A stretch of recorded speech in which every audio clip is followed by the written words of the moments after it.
Alléluia. Je voudrais vous saluer une fois de plus, chers bien-aimés, au nom de Jésus. Je voudrais sincèrement remercier le pasteur principal de cette assemblée pour l'invitation. Je voudrais remercier également le pasteur C et l'ensemble du conseil qui, depuis mon arrivée, vraiment m'ont mis au beurre, m'ont entretenu. Je voudrais remercier toute l'assemblée. Que Dieu vous bénisse. Amen. Que Dieu vous bénisse. Amen. Comme le pasteur vient de le dire, depuis le début de la semaine, nous avons prié le Seigneur et même ce matin, nous avons adressé des requêtes au Seigneur. Nous avons présenté nos besoins au Seigneur. Nous croyons que le Seigneur nous a entendus. Nous croyons que le Seigneur nous a exaucés. Après une telle prière, il convient que nous le célébrions, il convient que nous lui disions merci, il convient que nous puissions le louer. Alléluia. Je vais donc nous encourager ce matin à louer et à célébrer le Seigneur. C'est pourquoi la pensée que je vous propose, elle est toute simple. Que tous chantent et louent le Seigneur. Que tous chantent et louent le Seigneur. Alléluia. Nous prenons nos Bibles dans le psaume 113, pendant que nous trouvons le texte, je voudrais que nous chantions ce chant.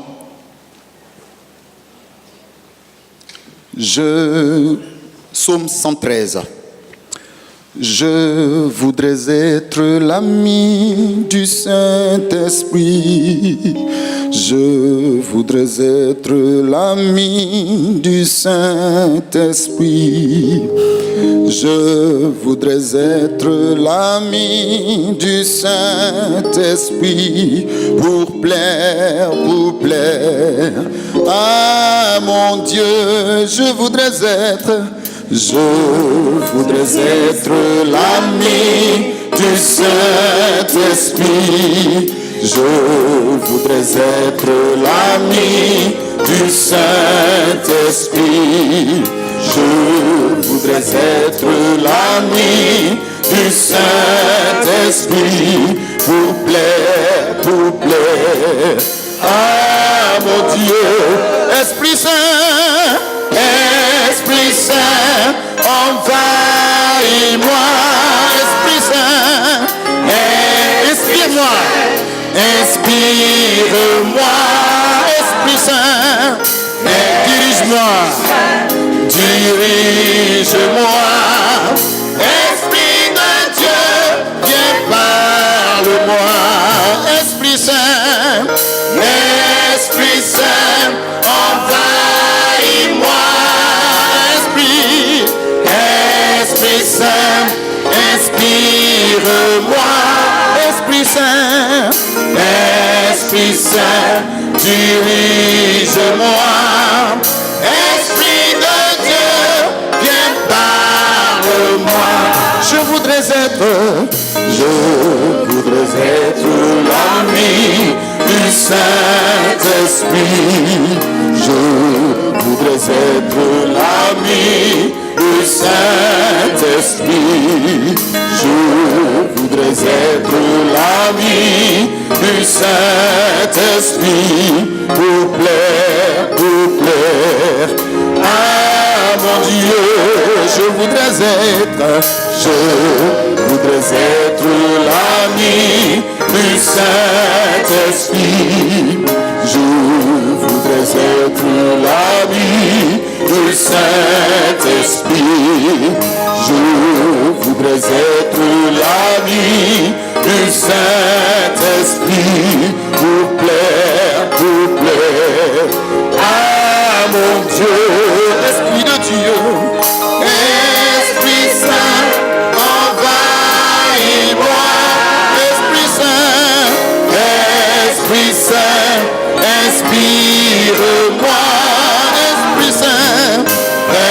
Esprit Saint, dirige-moi. Esprit de Dieu, viens parle-moi. Esprit Saint, envahis-moi.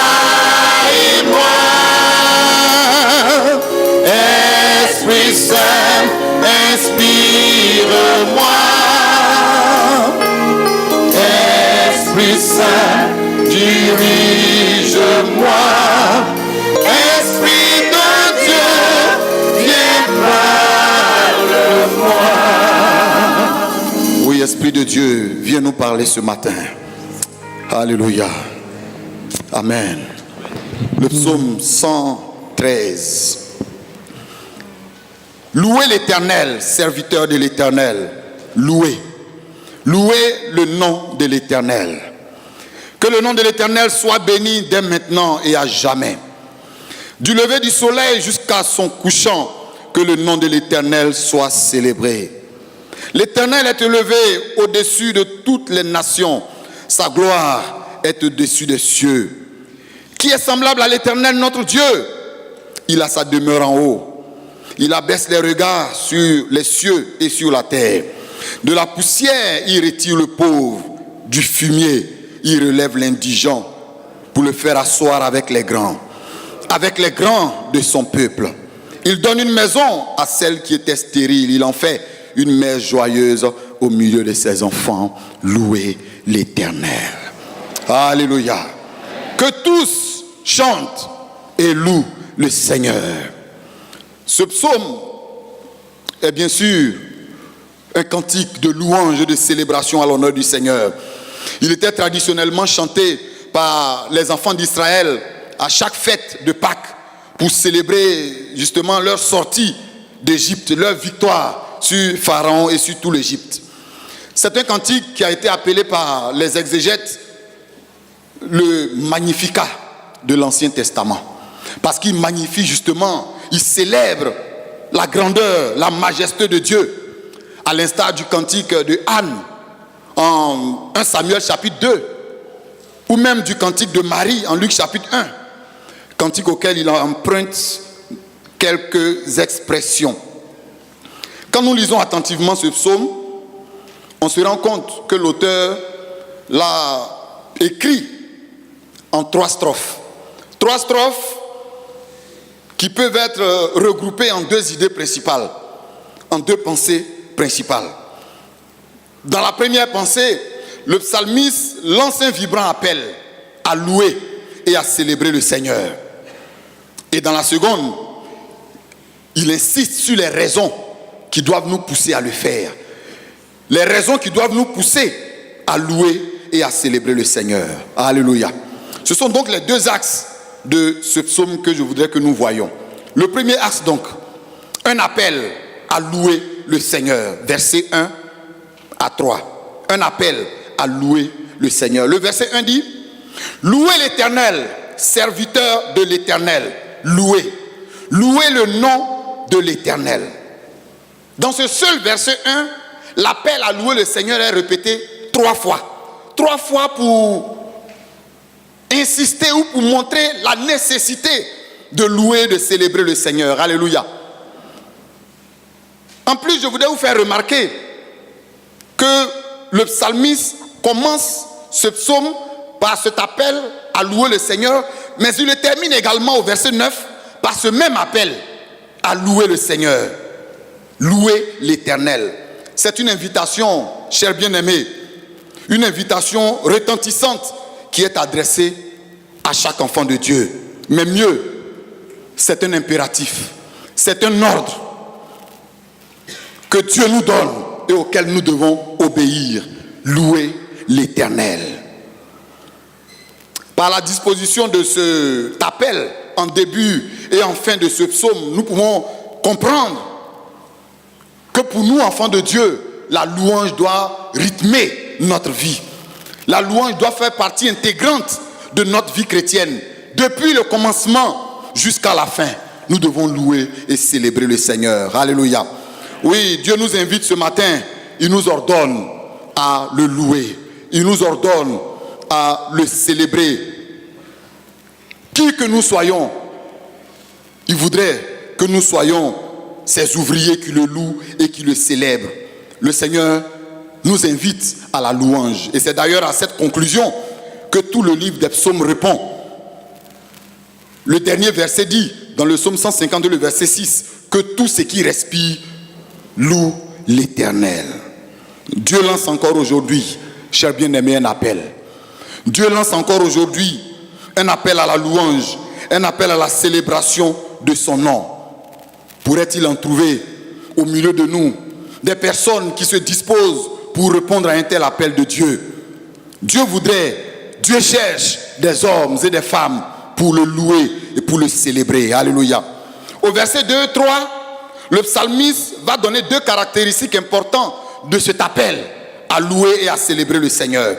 La première caractéristique au verset 2, c'est que cet appel a un caractère urgent. Cet appel est pressant. Il dit au verset 2, que le nom de l'Éternel soit béni dès maintenant. C'est un appel pressant. C'est un appel urgent. Dieu voudrait que nous le louons maintenant. Alléluia. La deuxième caractéristique au verset 3, c'est un appel permanent. Un appel continu. Il dit au verset 3, du lever du soleil jusqu'à son couchant, que le nom de l'Éternel soit célébré. C'est un appel permanent, un appel continu. Non seulement cette louange que nous avons à rendre à Dieu est une louange pressante, urgente, mais elle doit être une louange permanente. Depuis le lever du soleil jusqu'à son couchant, nous devons louer, célébrer le Seigneur. Depuis ton réveil jusqu'à ton inconscience dans le sommeil, tu dois louer et célébrer le Seigneur. Alléluia. Nous devons adorer, louer le Seigneur sans discontinuer. Nous devons louer le Seigneur sans nous arrêter. Nous devons le louer dès maintenant et à jamais. Alléluia. Parfois, on ne prend pas cet aspect en compte vraiment dans notre vie chrétienne. On demande plus qu'on ne loue. On demande plus qu'on ne dit merci au Seigneur. Il y a un frère pour qui on priait pour qu'il ait du travail. En tout cas, il a bien étudié, il a de bons diplômes, mais il n'avait pas de travail. On a prié. Lui-même, il a pris des temps de jeûne, je crois 3 ou 4 ans comme ça, avant que le Seigneur ouvre les portes. Le Seigneur a ouvert les portes, il a commencé à travailler. Les semaines qui ont suivi, ça faisait même pas un mois. Nous sommes allés le saluer dans son bureau pour voir un peu. Et puis, dans notre esprit, on va louer le Seigneur avec lui. On arrive, le frère est tout content. Bon, on cause, il dit, voilà, vous avez bien fait de venir, j'ai un sujet. Maintenant que le Seigneur m'a mis là, je veux maintenant la promotion. On était surpris. Ah, ça fait 4 ans que tu demandes ça là. Tu as pris combien de temps pour dire merci au Seigneur? À peine le Seigneur t'a répondu, c'est comme s'il n'a rien fait. Tu lui présentes en même temps un nouveau problème. Que notre louange soit proportionnelle à nos demandes. Ça fait 5 ans, 3 ans, tu demandes. Le Seigneur te répond, tu as juste 5 minutes pour dire merci au Seigneur. Tu as juste 5 minutes pour l'adorer. Et puis tu passes à un autre sujet. Tu passes à un autre problème. Ne sommes-nous pas comme ce frère? N'agissons-nous pas comme ce frère? Et nous avons attiré son attention pour dire, frère, il ne faut pas faire, Dieu va se fâcher contre toi. Tu as gêné pour demander du travail. Tu as veillé pour demander du travail. Est-ce que tu as pris un jour de jeûne même pour dire merci? Pourquoi au moins ton remerciement soit au moins proportionnel à ta demande? À peine le Seigneur t'a exaucé, tu t'es même pas encore assis, tu as un autre problème. Le Seigneur cherche des gens qui le louent, des gens qui l'adorent. Alléluia. Le Seigneur cherche des gens qui le célèbrent. Vous savez, il y a une expression que j'aime pas trop quand on prie. Et chaque fois j'attire l'attention de... Si quelqu'un emploie ça à la sortie, je l'attrape. C'est quand on prie, souvent on dit louer le Seigneur, on prie et puis après on dit les mots me manquent. Bon, ça peut se comprendre dans un sens, hein. Je vais dire, avec l'émotion, quand on voit ce que le Seigneur a fait, les mots peuvent nous manquer vraiment. Mais en général, c'est parce qu'on n'a pas de culture de louange et d'adoration. En général, c'est parce que notre vocabulaire de louange est faible. En général, c'est parce qu'on demande plus qu'on ne loue. Et dans l'église où je suis, quand quelqu'un prie comme ça, à la sortie, je l'attrape, je dis frère ou bien soeur, dans tes prières à la maison, il faut plus louer le Seigneur que demander. Si tu fais ça 3-4 fois, tu vas voir que les mots ne vont plus te manquer. Tu vas voir que les mots ne vont plus te manquer facilement comme ça. À peine tu élèves la voix 2 minutes, les mots me manquent. Tu n'as encore rien dit alors que tu as passé des heures à demander. Toute la semaine, on a passé le temps à demander. Toute la semaine, on a passé le temps à demander. C'est une bonne chose. Mais est-ce qu'on peut louer le Seigneur toute la semaine? Le Seigneur cherche des personnes qui le louent. Le Seigneur cherche des personnes qui l'adorent, qui le célèbrent. Alléluia. Peut-il en trouver ici ce matin? Que le Seigneur vous bénisse. Alors, pourquoi doit-on louer le Seigneur? Qu'est-ce que le Seigneur est ou qu'est-ce que le Seigneur a fait qui fait une différence entre lui et les autres dieux pour que nous puissions l'adorer, pour que nous puissions le célébrer? C'est la deuxième partie de ce test. Les motifs de cette louange à l'Éternel, versets 4 à 9. Le psalmiste, dans ces versets, donne deux raisons majeures, deux raisons fondamentales qui doivent nous pousser, nous emmener à louer et à célébrer le Seigneur. La première raison, dans les versets 4 et 5, c'est que nous devons louer le Seigneur parce qu'il est transcendant. Il est transcendant. La transcendance de Dieu, c'est le fait qu'il soit grand, qu'il soit au-dessus de tout, qu'il soit supérieur à tout, qu'il soit maître de tout. C'est le fait que Dieu soit séparé de tout. Il est transcendant. Alléluia. En réalité, notre Dieu est hors norme. Il est en dehors de toute norme. Le verset 4 dit: l'Éternel est élevé au-dessus de toutes les nations. Sa gloire est au-dessus des cieux. Il est transcendant. Il est au-dessus de toutes les nations. Sa gloire est au-dessus des cieux. Et au verset 5, le psalmiste pose cette question: qui est semblable à l'Éternel notre Dieu? Qui est semblable à l'Éternel notre Dieu? On se souvient que le peuple d'Israël, après leur sortie d'Égypte, vont eux aussi poser une question pareille. Qui est comme toi parmi les dieux, ô Éternel? Qui est comme toi? Magnifique en sainteté, digne de louange, opérant des prodiges. Qui est comme toi? Bien sûr, il n'y a personne qui soit comme lui. Il est au-dessus des cieux. Il est le Tout-Puissant. Il est le Dieu fort, au-dessus de tout Dieu. Aucun Dieu ne peut se comparer à lui. Aucun Dieu d'aucune nation ne peut rivaliser avec notre Dieu. Alléluia. Personne n'est semblable à l'Éternel, notre Dieu. Le roi David dira en 1 Roi 8, verset 27, « Voici, les cieux des cieux ne peuvent le contenir. » Les cieux des cieux ne peuvent le contenir. Et Dieu lui-même va dire par la bouche d'Ésaïe, au chapitre 66 et le verset 1, « Les cieux, où le ciel est mon trône et la terre est mon marchepied. » Quel est ce Dieu dont le ciel est le trône et la terre est son marchepied? Il n'a pas de pareil. Il n'a pas de semblable. Alléluia. Voilà la première raison qui doit nous motiver à le louer, à le célébrer. Il y a ce Suédois, Carl Boberg, qui a fait une expérience extraordinaire, qui a écrit ce chant Dieu Tout-Puissant, quand mon cœur considère.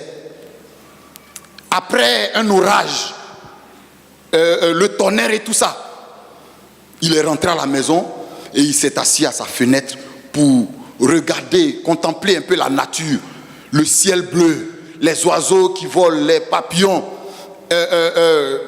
l'arc-en-ciel, les éclairs. Le Seigneur va ouvrir ses yeux sur la grandeur de Dieu. Et là, alors qu'il était assis, il va voir que ce Dieu à qui il appartient, c'est un Dieu grand. Et il va écrire ce chant. Dieu Tout-Puissant, quand mon cœur considère tout l'univers créé par ton pouvoir, le ciel d'azur, les éclairs, le tonnerre, le clair matin et les ombres du soir. De tout mon être alors s'élève un chant. Dieu Tout-Puissant, que tu es grand. Oui, que tu es grand. Bien-aimés, nous avons besoin parfois de faire cette expérience. Parfois on est trop pressé. Il faut parfois qu'on s'arrête pour regarder la créature, pour regarder la création de l'Éternel, pour contempler ce que le Seigneur a fait. Il nous ouvrira les yeux sur sa grandeur. Arrêtons-nous parfois pour regarder tout ce qui est autour de nous, tout ce que le Seigneur a placé dans notre environnement. On ne va pas dire les mots me manquent. On trouvera des mots pour célébrer le Seigneur. Alléluia. Le Seigneur voudrait qu'on le loue parce qu'il est transcendant. Dans les évangiles, une fois Jésus demandait à ses disciples, qui dites-vous que je suis? Son identité. Et les disciples, celui-là va dire, il est Jean-Baptiste, selon ce qu'il a entendu, selon, tu es Jean-Baptiste, tu es Moïse, tu es ceci, tu es cela. Et sous l'inspiration du Saint-Esprit, Pierre va dire, tu es le Christ, le Fils du Dieu vivant. Et 6 jours après, Dieu va entraîner ses 3 disciples, Pierre, Jacques et Jean, dans une expérience extraordinaire, dans une expérience sans précédent, la transfiguration. Après cette expérience, ou pendant cette expérience, ces disciples vont voir que ce Jésus avec qui on marche, ce Jésus qu'on a comparé à Jean-Baptiste, ou qu'on a comparé à Moïse ou à Abraham, ce Jésus-là, il est plus qu'Abraham. Ce Jésus avec qui on marche, il est plus que Jean-Baptiste. Ce Jésus avec qui on est, il est plus qu'Élie. Il est Dieu. Alléluia. Que le Seigneur nous ouvre les yeux sur son identité. Que le Seigneur nous ouvre les yeux sur ce qu'il est vraiment, afin que nous puissions le célébrer, que nous puissions l'adorer. La vision des disciples a été modifiée parce qu'ils ont vu qui est en face vraiment. Qui est ce Jésus? Ce n'est pas un sosie de Moïse ou d'Abraham ou d'Élie, mais c'est le Dieu Tout-Puissant qui est là en personne. Alléluia. Il est transcendant. Il est transcendant. Nous devons le louer parce qu'il est au-dessus de tout. Et la deuxième raison, versets 6 à 9, que le psalmiste évoque, qui doit nous pousser à adorer, à louer le Seigneur, c'est bien sûr son immanence. Son immanence. Il est immanent. L'immanence de Dieu, c'est le fait que Dieu agisse, qu'il intervienne dans le quotidien de l'homme. C'est le fait que Dieu vienne au contact de l'homme. Alléluia. C'est le fait que Dieu manifeste sa gloire au milieu des hommes. Il est vrai que la grandeur de Dieu, sa transcendance est remarquable. Mais ce qui est intéressant, ce qui est d'autant plus merveilleux, c'est que ce Dieu grand, ce Dieu puissant, ce Dieu transcendant est prêt à s'abaisser jusque dans nos réalités. Ce Dieu au-dessus de tout est prêt à venir jusqu'au niveau des humains pour leur faire du bien. Alléluia. Bien qu'il soit élevé au-dessus de tout, bien qu'il soit grand, il vient au contact de l'homme perdu. Il vient à ton contact pour te relever, pour te secourir, pour te délivrer. Il est immanent. Alléluia. Il est immanent. Ça veut dire tout simplement que cette grandeur de Dieu n'est pas une chose à laquelle il s'accroche. Au contraire, dans son amour, il est descendu du ciel en la personne de Jésus, son Fils, pour venir racheter l'humanité perdue, pour venir racheter l'homme du filet de l'oiseleur, de la perdition éternelle. La Bible dit en Philippiens chapitre 2, le verset 8, que Christ s'est humilié lui-même, se rendant obéissant jusqu'à la mort, et même jusqu'à la mort de la croix. Alléluia. Oui, notre Seigneur nous aime. Notre Seigneur nous aime. Alléluia. Il est immanent. Il vient jusqu'à notre contact. Oh, parfois, ce sont des choses que nous ne voyons pas en milieu humain. Quand ça commence à aller bien pour toi, même au plan financier, des fois tu changes de quartier déjà. Mais Dieu, qui est le Dieu au-dessus de tout, il vient jusque dans nos réalités. Ma soeur, mon frère, tout le monde peut t'abandonner. Même les hommes peuvent te mépriser. Mais sache que Dieu te connaît. Il te connaît par ton nom. Il connaît la réalité que tu traverses. Il connaît la situation que tu vis. Il dort avec toi. Il se réveille avec toi. Il marche avec toi. Il est avec toi. Alléluia. Que son nom soit béni. Le dimanche, je donnais l'exemple de ce prisonnier qui était incarcéré dans un asile de fous et qui a écrit ce chant, l'amour de Dieu. parce que c'était un homme agressif. Tous l'avaient abandonné, même sa famille. Mais dans ce lieu de solitude, il va rencontrer le Seigneur. Il va voir l'amour de Dieu qui du ciel est venu jusqu'à lui alors que ses proches l'ont abandonné. L'amour de Dieu l'a trouvé jusque dans sa cellule. Et il va écrire, l'amour de Dieu de loin surpasse ce qu'on peut dire un cœur humain. Il est plus grand cet amour, plus grand que les espaces. Même dans l'abîme, il nous atteint. Même dans la prison, il nous atteint. Même dans notre solitude, cet amour nous atteint. Alléluia. C'est un amour fort. C'est un amour puissant. Le Seigneur t'aime. Le Seigneur t'aime. Que son nom soit béni. Alléluia. Et le psalmiste, pour faire comprendre davantage cette idée de l'immanence de Dieu, il va donner deux exemples. Deux exemples pour montrer comment ce Dieu si grand peut s'abaisser jusqu'au niveau de l'homme méprisé, jusqu'au niveau de l'homme rejeté, pour lui donner un nouvel espoir. Le premier exemple qu'il donne au verset 7 et 8, c'est le pauvre et l'indigent. Le pauvre et l'indigent. Il dit de la poussière, il retire le pauvre. Du fumier, il relève l'indigent pour le faire asseoir avec les grands de son peuple. Oui, malgré sa grandeur, le Seigneur s'intéresse aux pauvres.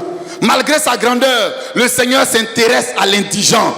Le Seigneur prend soin de donner une nouvelle orientation, une nouvelle dynamique à la vie de celui que les hommes ont rejeté, à la vie de celui que la société a banni.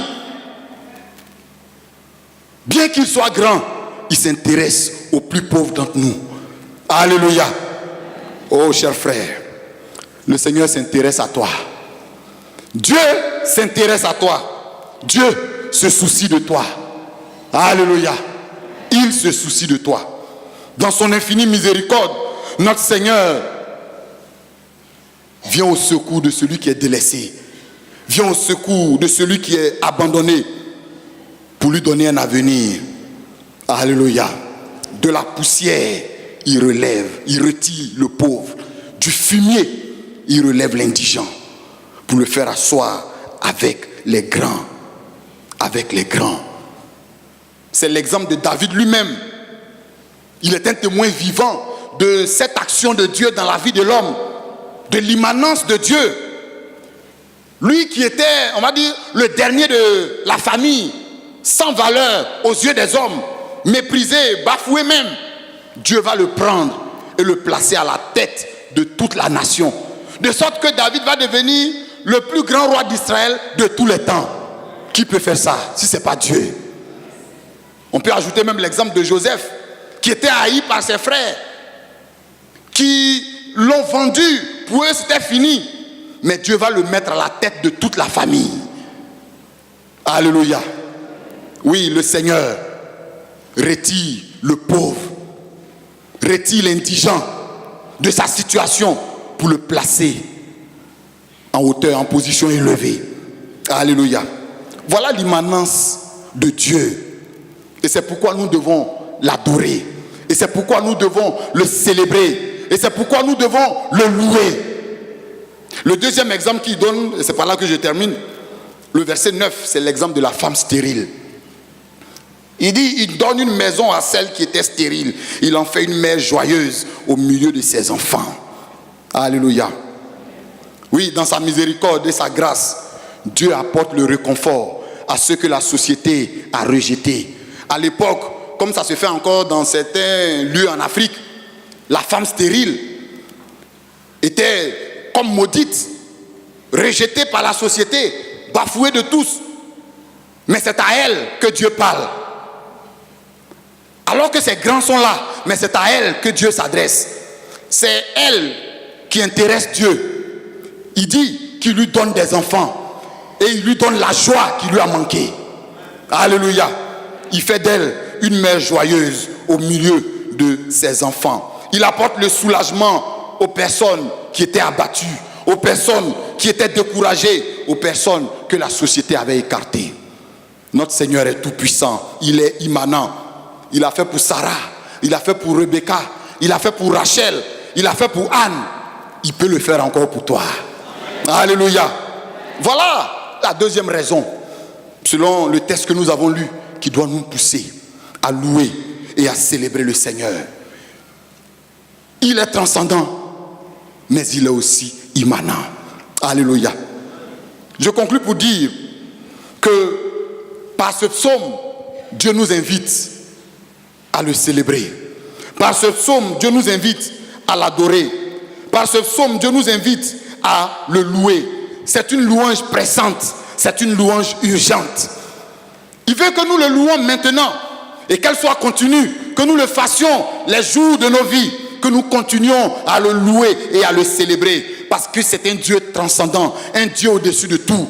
Et parce que malgré sa transcendance, il vient à notre contact. Malgré sa transcendance, il vient, il connaît nos soucis, il connaît notre situation et il vient pour nous faire du bien. Malgré sa transcendance, il ne nous connaît pas notre nom. Alléluia. C'est pourquoi nous devons, chers bien-aimés, chers frères, chères sœurs, louer ce Dieu grand et puissant. Amen. Je voudrais nous inviter à la prière, à la louange de ce Dieu grand, de ce Dieu puissant. Alléluia.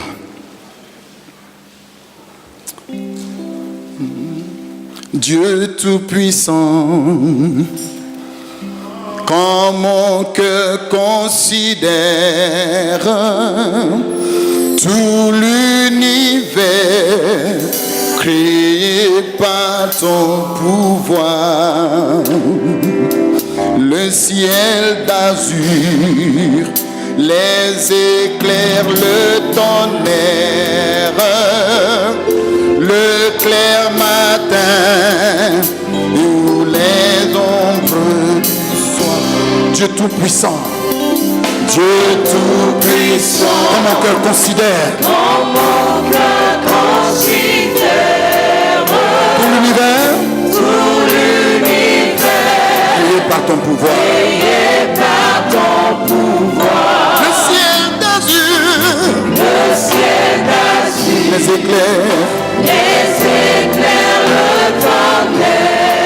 le clair matin, les ombres du soir. Oui, de tout mon être, alors s'élève un chant. Dieu tout-puissant, Dieu tout-puissant, tu es grand. De tout mon être, alors s'élève un chant. Dieu tout-puissant, Dieu tout-puissant, que tu es grand. Oui, de tout mon être, alors s'élève un chant. Dieu tout-puissant, Dieu tout-puissant, que tu es grand. Oh oui, de tout mon être, alors, est-ce que tu réalises la grandeur de Dieu? Est-ce que tu réalises l'amour de Dieu pour ta vie? Oh, que tu es grand. De tout mon être, alors se lève un chant. Dieu tout-puissant, Dieu tout-puissant, tu es grand. Que tu es grand. De tout mon être, alors se lève un chant. Dieu tout-puissant, que tu es grand.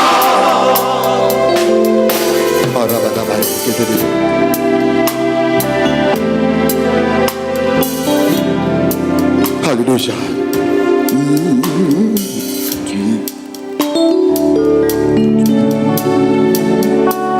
Oui. Je veux que tu contemples la grandeur de Dieu. Je veux que tu contemples sa grandeur, sa toute puissance. Que tu réalises son amour dans ta vie, pour ta famille, pour ta maison. Tu es mon Dieu, que ton nom soit glorifié. Tu es mon Dieu, que ton nom soit glorifié. Reçois la gloire et tout honneur. Tu es mon Dieu, que ton nom soit glorifié. Reçois la gloire et tout honneur. Tu es mon Dieu, que ton nom soit glorifié. Tu es mon Dieu, que ton nom soit glorifié. Oui, tu es mon Dieu. Tu es mon Dieu, que ton nom soit glorifié. Oh oui, reçois la gloire, reçois la gloire, et tout honneur, et tout honneur. Tu es mon Dieu, que ton nom soit glorifié. Oui, reçois la gloire,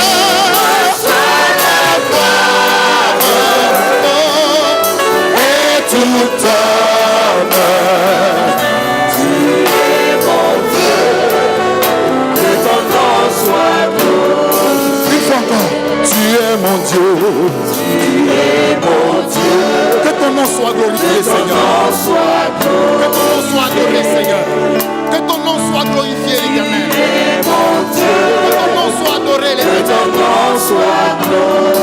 Oh oui, tu es mon roi, le roi des rois. Tu es mon roi, que ton nom soit glorifié. Tu es mon Seigneur, le Seigneur, le Seigneur. Tu es Seigneur, que ton nom soit glorifié. Oh, reçois la gloire, reçois la gloire, et tout honneur. Tu es mon Dieu, que ton nom soit glorifié. Oui, reçois la gloire, reçois la gloire, reçois la gloire,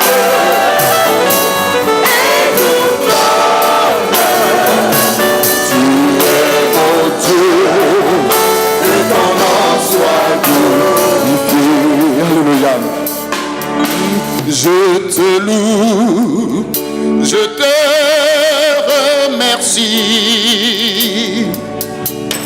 Je te loue, je te remercie. Tu m'as fait passer de la mort à la vie. Voilà pourquoi je te loue, je te remercie. Tu m'as fait passer de la mort à la vie. Voilà pourquoi je te loue, je te remercie. Est-ce qu'on peut le dire ensemble? Je te loue, je te loue, je te loue, je te remercie. Oui, je te loue, Seigneur. Je te loue, je te loue, je te remercie. Tu m'as fait passer, tu m'as fait passer de la mort à la vie. Voilà pourquoi je te loue, tu m'as fait passer, oh, tu m'as fait passer de la mort à la vie. Voilà pourquoi je te loue, une fois encore. Oui, je te loue, je te loue, je te loue, je te remercie. Je te loue, je te loue, je te remercie. Tu m'as fait passer, de la mort à la vie. Voilà pourquoi je te loue, je fait passer. Tu m'as fait passer de la mort à la vie. Voilà pourquoi je te loue. Oh, Shabarabara. Tu m'as fait passer. Tu m'as fait passer de la mort à la vie. Voilà pourquoi je te loue. Je te loue. Tu m'as fait passer. Tu m'as fait passer de la mort à la vie. Voilà pourquoi je te loue. Je te loue. Alléluia. Oh, est-ce que quelqu'un veut célébrer le Seigneur? Est-ce que quelqu'un veut dire la grandeur de Dieu? Veut exprimer l'amour de Dieu manifesté dans sa vie?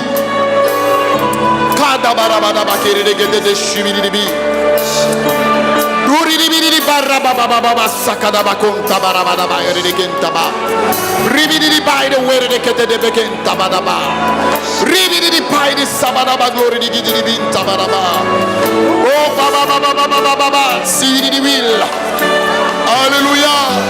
Bien-aimé, tu as l'occasion de louer le Seigneur. Tu as l'occasion de lui dire ta gratitude. Tu as l'occasion de bénir le Seigneur. Tu as l'occasion de louer le Seigneur. Le Seigneur veut que tu le loues maintenant. Que tu le loues maintenant. Que tu le loues maintenant. Que tu le loues maintenant.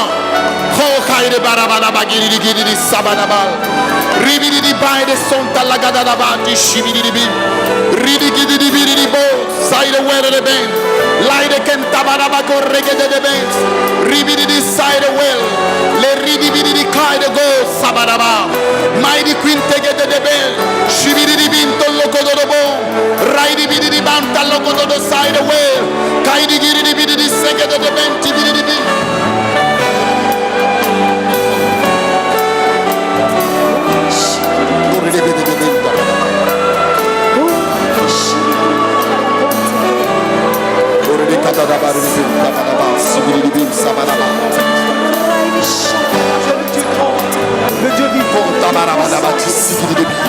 Oh alléluia. Loue le Seigneur, il en est digne. Il en est digne, il en est digne, notre Seigneur et notre roi. Il est digne que nous le célébrions. Il est digne que nous l'adorions. Alléluia.